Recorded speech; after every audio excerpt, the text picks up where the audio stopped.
àmọ́ ká mọ̀ purọ́ ká mọ̀ jalè ìránṣẹ́ Ọlọ́run dísáàfù tó dáa. Ọ̀pọ̀lọpọ̀ ìyàwó ìránṣẹ́ Ọlọ́run ni wọ́n ti dàǹbarú iṣẹ́ ìránṣẹ́ ọkọ wọn nítorí oríṣiríṣi ìwà tí wọ́n máa ń hù.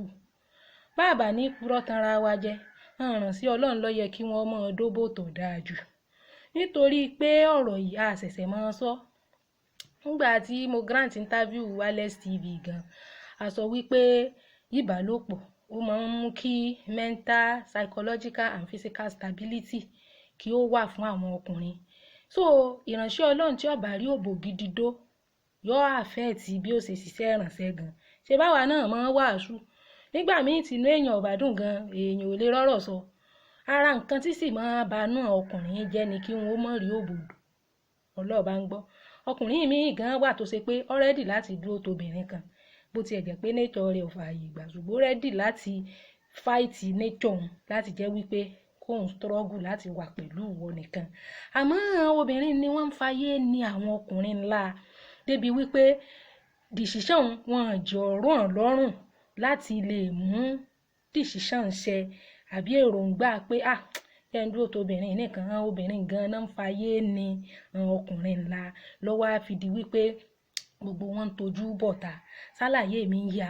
Ṣé ẹ ti mọ̀ pé tí ìránṣẹ́ Ọlọ́run bá lọ rí ètò òsì obìnrin kan ta, àwa ayé yìí náà láàárọ̀ jẹ́ pásítọ̀ ní o, pásítọ̀ ní o. Ṣé nítorí èèyàn bá jẹ́ pásítọ̀ ní ìsìn yóò kórè òsì gbúdọ̀ lé mọ́? Mo béèrè wò.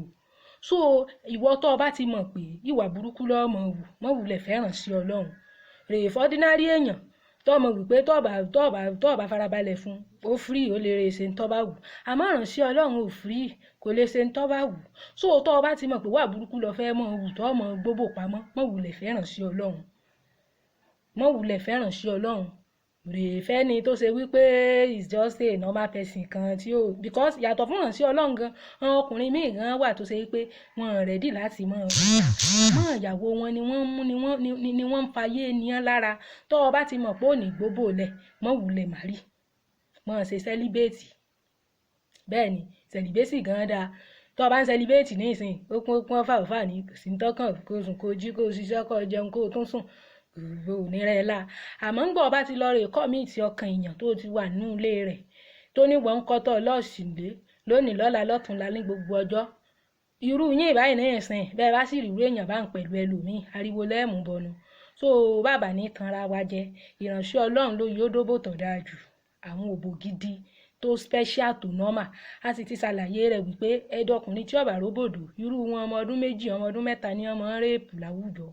Bẹ́ẹ̀ ni so wọn tún ní stable mentality, mental wọn ò ní stable, physical wọn náà, spiritual wọn gan ìwàásù wọn ò ní jágere. Ẹ̀yin gan ó ti mọ̀ pé ẹni yóò rí òbò gidi dó. So ìwọ tó bá ti mọ̀ pé ìyàwó ìránṣẹ́ Ọlọ́run ni ọ́ tó sì gbóbò lẹ̀ ọ ti ń baṣẹ́ ìránṣẹ́ ọkọ rẹ jẹ́, ìwọ ò sì ní mọ̀. So ẹ máa ṣe normal. Ìwọ tó sì fẹ́ràn sí Ọlọ́run náà tó ṣe pé ordinary èèyàn lọ fẹ́ ẹ yé pali òbò mọ̀. Bẹ́ẹ̀ ni kò sí kéńjò kò sí tó ní kóbìnrin ọmọ pali òbò rẹ̀ mọ̀. Tí ó bá ti sanwó orí ẹ ọ̀tọ̀, ẹni tí ó bá sanwó orí ẹ gan kí ló ń wá nínú ilé rẹ̀? Mo béèrè wò. Kálukú ó ṣe normal. Èmi ti sọ oríṣiríṣi dìpátímẹ́ǹtì ló wà nínú iṣẹ́ ìránṣẹ́. Dìpátímẹ́ǹtì okó àtòbò lèmi wà. Bẹ́ẹ̀ ni tó bá yẹ kí kálukú ó ṣe gbogbo ẹ̀yin ìyàwó ìránṣẹ́ Ọlọ́run tẹ́ ẹ̀ fàyè dẹ àwọn ọkọ yín lọ́rùn. Ó dà pé láàrin ìjọ́ mélòó sí mẹ́ta yìí ẹ̀yin lọ́lọ́run rán sí kẹ́ẹ̀rẹ́ yí padà. Sọ̀rọ̀ mi ti ń yé yín. Kẹ́ẹ̀rẹ́ yí padà ní o. Nítorí wípé àìrí òbòdó gan kì í mú kí wàásù ọ̀já geere. Ìmọ̀ affect oríṣiríṣi nǹkan táwọn ọkùnrin gan ò ní lè ṣàlàyé. Ta ni wọ́n fẹ́ wí fún? Bí ìránṣẹ́ Ọlọ́run bá bẹ́ nìkan rojọ́ jù ní ìsìn gbogbo junior set sì ti wọ́n mọ̀ wò. So ẹ máa fayé ro àwọn ìránṣẹ́ Ọlọ́run lọ́rùn. Kò sẹ́ni tó yìí ṣe ìránṣẹ́ Ọlọ́run, kò sẹ́ni tó jẹ́ ìránṣẹ́ èṣù bí kankan. Bẹ́ẹ̀ ni àmọ́ ibi kálukú tọ́lọ́run kálukú sí ọ̀tọ̀ọ̀tọ̀ ni. Ṣàlàyé mi ti ń yíya. So even kọ́kọ́ rẹ̀ ọmọ jẹ́ ìránṣẹ́ Ọlọ́run gan tí ṣe pé ń wàásù fún gbogbo èèyàn.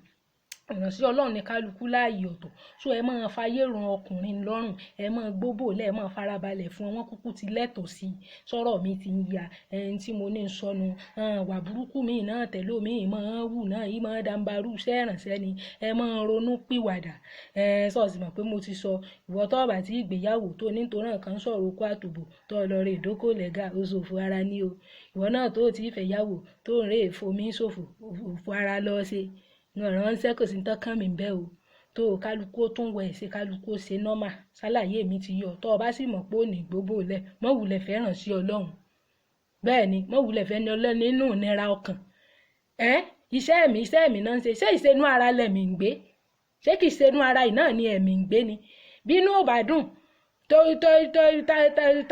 tára fẹ́ dóbò tí ò ròbòdò bó gan lẹ̀mí ó ṣe papọ̀ bẹ́ẹ̀ ni mẹ́ta lọ́kan ni body soul and spirit náà yín ló mú èkì èèyàn so bínú ara gan ò bá dùn tó tọpọlọ gan ò ṣẹ́tù kò sí bẹ́ẹ̀ mi ṣe fẹ́ flow ẹ má jà kanra wa so mẹ́tẹ̀ẹ̀ta gbúdọ̀ ṣiṣẹ́ pọ̀ ni bó ti yóò rí nù ẹ ṣeun.